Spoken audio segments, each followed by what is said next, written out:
you who like to also read at the same time or prefer reading, then it will be there as a transcript. So Nick. Yeah. Please share your message. That's a big question. Well, if you look around the world as it is at the moment, which I call World 1.0, I don't want to dwell on this too much because you'll get too miserable. But there are a lot of things that aren't working. You know, there's this family. We're actually all related. We're all relatives, and we spend a lot of time squabbling and looking for things which don't actually make us happy, and doing things that don't make us happy, and using having consequences on the ability of the earth to support us. Because the threats that we face are not threats to the planet. The planet will be here. It's just that in a 1,000 years or 100,000 years, the intelligent cockroaches will be looking around and saying, "What are all these round things we keep finding?" And they'll be the wheels off the tires of the cars. You know, the archaeologists will be wondering, because this Homo sapiens thing was obviously a bit of a failure. Lots of species have actually died out. Now, I don't think this is probably what most folks want. So we need somehow or other to move to a world 2.0, which is a world which I think we all want, which is sustainable, which is fair, and we get our everybody gets their sort of basic needs met. But when you think about how we get from this existing world to the world we need, it can feel like, oh heavens, this is going to be terribly difficult. We're going to have to give up all the things that we've taken for granted. It's going to be a struggle. You know, it's just too difficult. So rather just live now and let somebody else worry about tomorrow.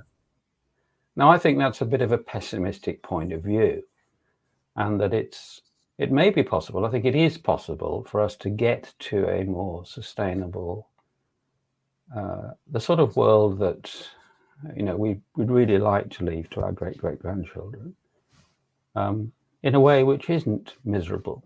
I think it could be joyous, and it could be uplifting, and it couldn't be fun. So I've been thinking about, well, what are the sort of things that anybody could do which don't really, cost anything particularly, which might even be enjoyable, which could help us move in this direction. So yeah, that's what I want to talk about. And some of these things are actually incredibly simple and basic. And as you've been saying that, I've been thinking about the children I work with. Yeah. And, I have this Resilient Kids movement myself about encouraging greater resilience in our children. I was thinking, gosh, what the fear around them all the time, around, they're heading into. It is all sort of like frightening for them. So yes, to make it, to paint some more joy, and for us as adults, parents, grandparents, to paint more joy for our children. That would be the message I would like to take away from my point of view today, and for other people tuning in.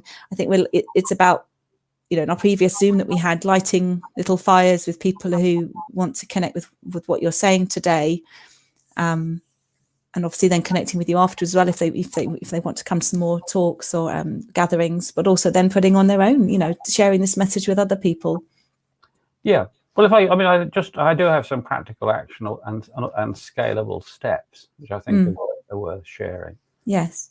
One is that our ability to get anything to happen is critically dependent on the quality of our thinking. Thinking is cheap. When you get to doing, it gets really expensive. So having the wrong decisions or the wrong direction doesn't help you. Now, you can there's an extraordinarily natural process which can help people think better, which anybody can do. So you've noticed that every time you talk to somebody who's truly present with you, who is giving you the impression that they'd like to go on listening to you for the rest of their lives, because they're so in tune with you, that you start to talk and your thoughts get clearer and clearer and clearer as you explain what you're thinking to somebody else. And you can organize this by taking in turns with somebody. There's never going to be enough professional coaches and counselors around to provide that sort of one-way attention. But if you take it in turns, people can take turns listening to each other. It's perfectly possible, but you do have to be disciplined about it. Often it doesn't, people can interrupt each other and they can end up both talking at once, and that doesn't actually work. But what works is one way, is taking turns. Now, when you get listened to well, you start to be able to deal with the ordinary day-to-day things which get in the way of your life being the way you want to. And what happens is that people start to be more aware of the bigger system, and they start to think, I want to do something to help the bigger system. That's a natural process. It happens when you get listened to profoundly. So that's one thing we can all do. And listening is like a good virus,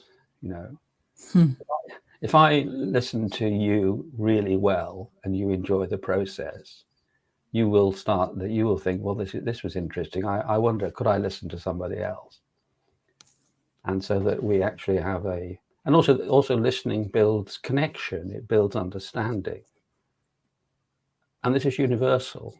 I've worked with people in Africa, for instance, recently, who come from very, very different cultures, but they all absolutely love being listened to. It's just, and it has exactly the same effect. So it doesn't matter who you are, being listened to actually helps people think. Right, so that's one thing. Listening is easy. Okay, so if I'm not being clear, please sort of ask for any clarifying questions, because I may not be. So well, if we're listening properly, we will. Well, I may not use the right words, or the words may have a meaning which you may not understand the meaning, or something. It can be that things don't come over quite as clearly as they might. Anyway, I'm just saying, if there's anything you don't understand, ask me a clarifying question. And also, if you're watching this now or afterwards, there's a chat. You can comment.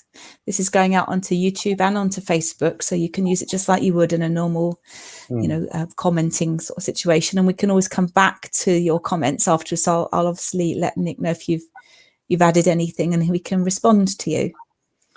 Okay. Well, the second process is something about humans. Is that I don't know any evidence of any other species having this quality, which is imagination.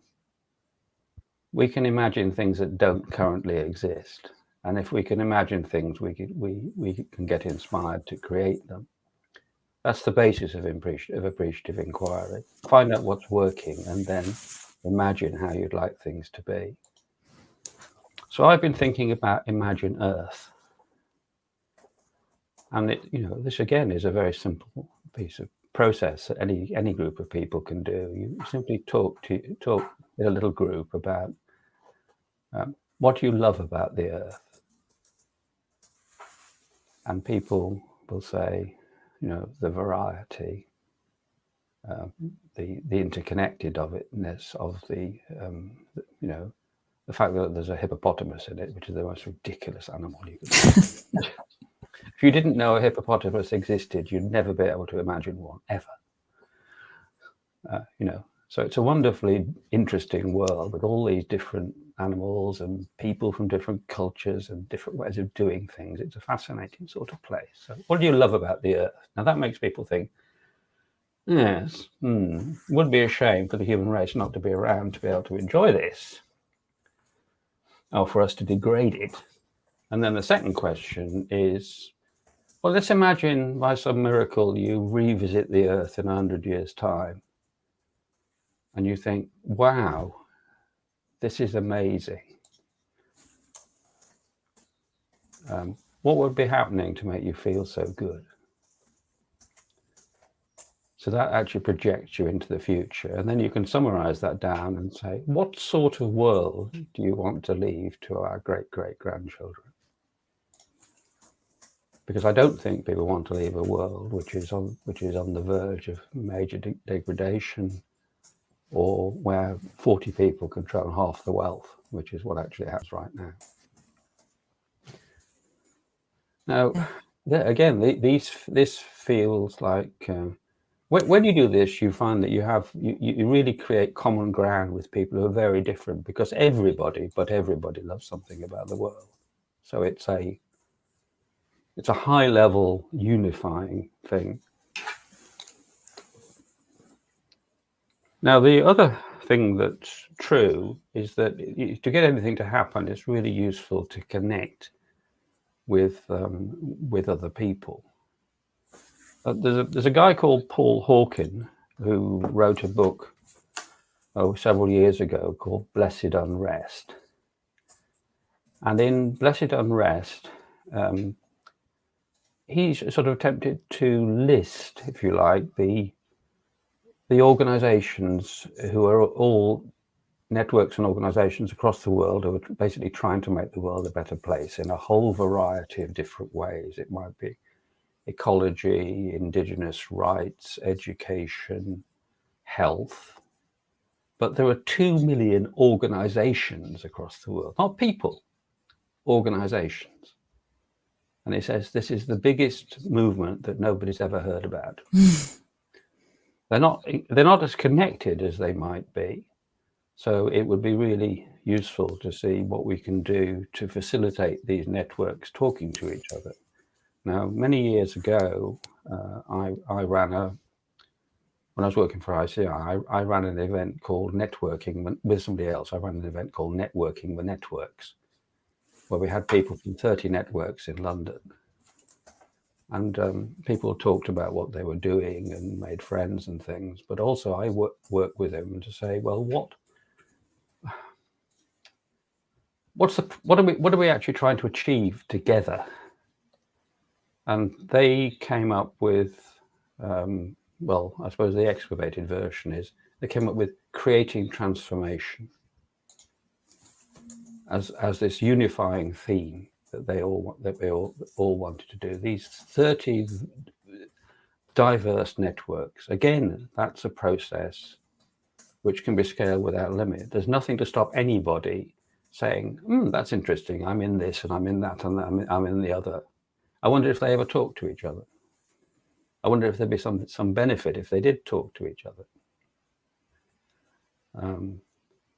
So that's a thing. Now, the other thing I think about is organizing. Now, if you, the trouble about organizing things formally is that you end up, you either end up competing with other organizations, or you end up wasting an awful lot of energy on sort of internal policy matters, or you find yourself protecting yourself from attacks.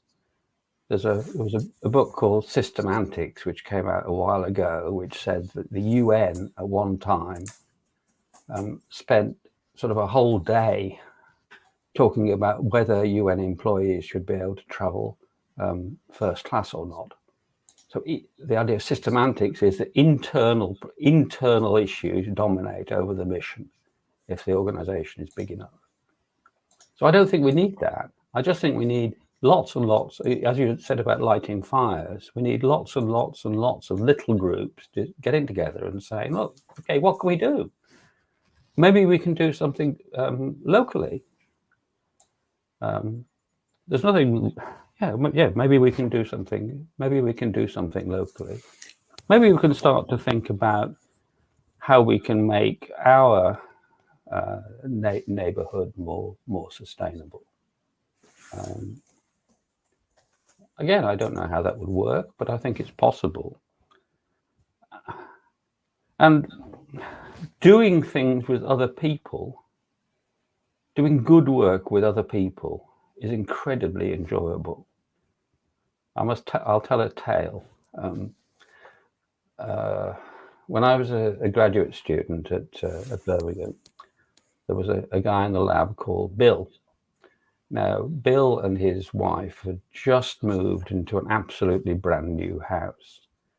And, you know, the land in this house was, you know, a wilderness. It was sort of half bricks and subsoil and a complete mess. So, you know, so actually getting it sorted out would be a big job. So he invited 18 friends down to a garden party. He said it wasn't a garden party, it was a gardening party. And they all brought their spades and forks and shovels and picks and things with them. In a sweaty day, these 18 people worked absolutely flat out just for fun and landscape the garden. And in the end, they had a glorious booze up. And Bill absolutely glowed when he talked about how enjoyable that was, because they were doing great work together. Now, is it inconceivable that we collectively couldn't do great work together to restore our planet, starting from where we are? There's nothing sort of illegal about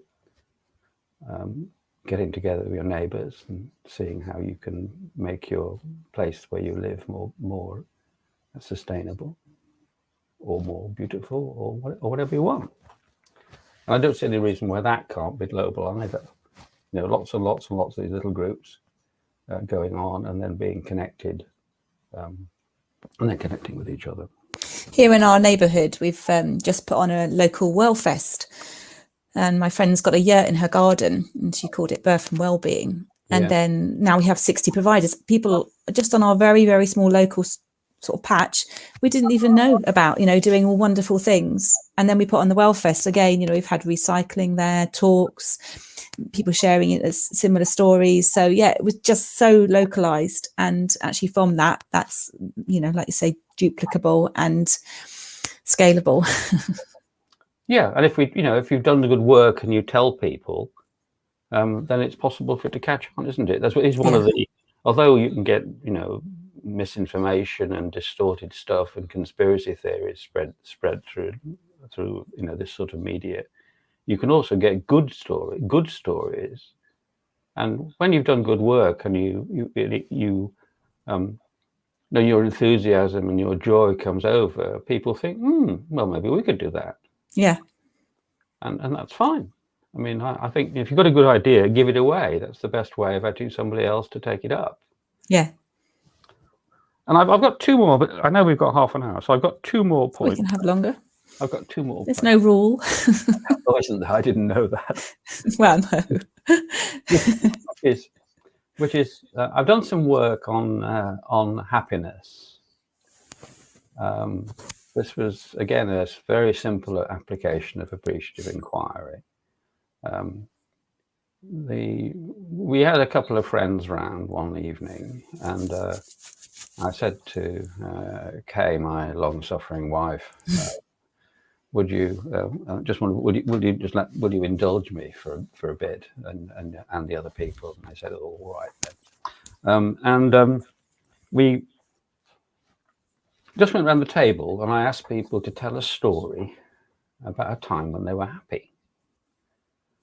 And I then asked people to tell a story about a time when they made somebody else happy.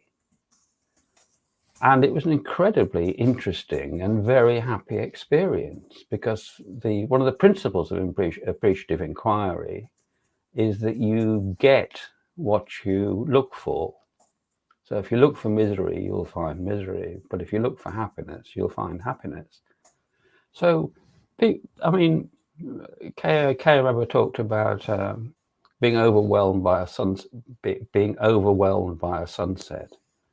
But one of the other guys said what makes him really happy. He was prematurely deaf, and it made him really happy to show elderly people older than him how to use a deaf aid. And I thought, well, I never thought that would have made somebody happy. But it did. But I replicated this. I was asked by somebody if I do something for a very mixed group of 50 people from all sorts of cultures, actually in London, and I put them in groups of 5, and they did the same thing, and it was just an enormous buzz. But the thing I found extraordinary is that when you tell people, tell me about a time when you made somebody else happy, their energy rockets. It seems to make people really, truly happy when you make somebody else happy. And maybe that means that the simplest way to be happy yourself is to make somebody else happy. And the other thing is, nobody said when they talked about these happy stories about the time when they picked up their third BMW. Most of these happy stories were cost nothing or very, very, very little. So we can get. I mentioned earlier I've been doing a lot of work in Africa, and there was a guy talking about life in his home village, which was very poor by Western standards. I mean, they didn't have reliable electricity, for instance. So I just said to him, well, how do people amuse themselves? And we said, well, we spend our time singing and dancing. That seems more real than even watching great shows on the telly. So yeah, I think we can be. Now, in order to do any of this, we have to learn. We have to learn better. And my thing is that I think we've got education horribly wrong. The root for education, the Latin root, is to bring out, not to put in. And so I think we would get much faster to this if, instead of education being about the state through the teachers saying that the children for the future need to learn this because this is the job. This will help the economy, or rather the profligacy that we have. It's much better to say, well, every child is unique. You know, your children are unique. They're special. They're brilliant in their own way. So how about an education which says, let the person help the child be their unique and brilliant self? If you're uniquely good at anything, there will be a market for it. And you'll enjoy it, and it'll be creative. And we don't know what the needs are in the future. We have no idea. I hate to think how many jobs that people do now didn't even exist 20 years ago. I mean, the internet, which has changed almost everything, didn't really start till 1995. Well, that's 25 years ago. So yeah, so that's really the end of my polemic. I think just to say, I think these things are possible. I think we can do something. I hope you will.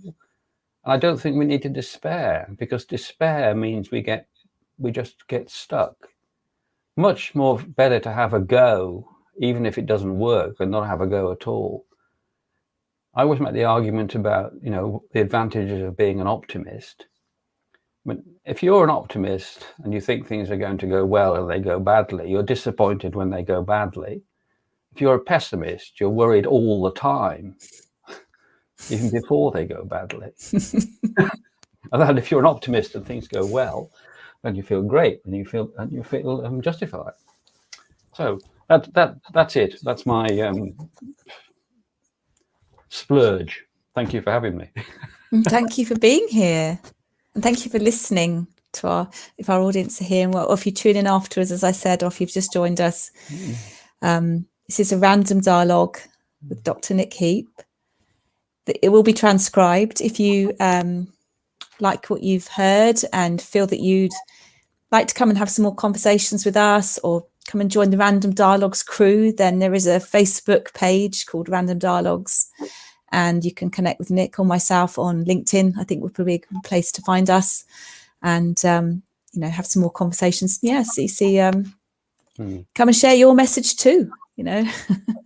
Oh, can I just let me add one thing, Jay? This whole sort of thing started because I'm producing an article for AMED, which is called From Ego to Eco, a joyous and uplifting journey. And this is going out electronically. And so we think we'd like to illustrate this this article by producing some very short videos which illustrate these human processes, like listening, imagining, connecting, organizing, fulfilling, and happiness and things. So it to be, if you want to be part of that and just have a 5-minute conversation and have it be incorporated in that piece, then let me know. So should we find you on LinkedIn? Yeah. So and I'll put something in the comments afterwards with your link for LinkedIn. Do you think that's the best place for people to reach you? Well, they can do that, or I can put an email address in. I don't mind either way. Okay. Well, afterwards we can add that. Yes. Okay. Do you have anything else? Any comments or anything you want to add, Jane?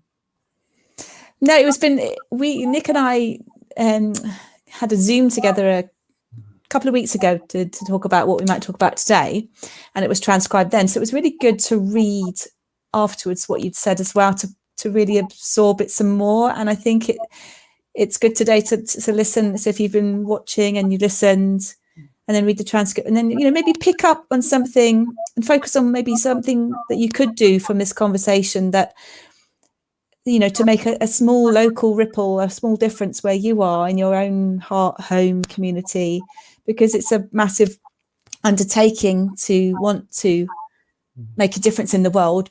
But I think from here, I think we're both on that same page of actually just do something local, small scale, to light those small fires, to make a difference in our own way where we can. And share your ideas too, because an idea is an idea whose time has come or nearly come is powerful. Okay. And keep hopeful. Okay. We've survived as species. We've survived. I can remember the 1980s, 1970s, 1980s, 1960s, when we were seriously thinking if something went wrong, even could go wrong by accident, the world could be destroyed by a nuclear holocaust. We survived that. We survived the Black Death, which killed half the people in Europe in 1200 or so. We can survive this, but we need to evolve. And I don't believe evolution has stopped. But the evolution that's going to happen is not physical, not change to the physical body, but change to the culture and the way we work, the way we are together. And we actually have to move from a culture which is all about greed and fear to one which is about love. Otherwise, we're not going to survive. Mm. And that's an interesting and good. That's a good challenge. Love, be, say, do. Hashtag love, be, say, do. Follow that one. Thank you, Nick. I'm going to turn the broadcast off now, but we'll go back into the studio, so we won't leave just yet. So bye-bye, everybody. Thank you for watching, and see you in a couple of weeks for the Stand Up and Speak for Yourself Random Dialogues event. So come and tune into that as well.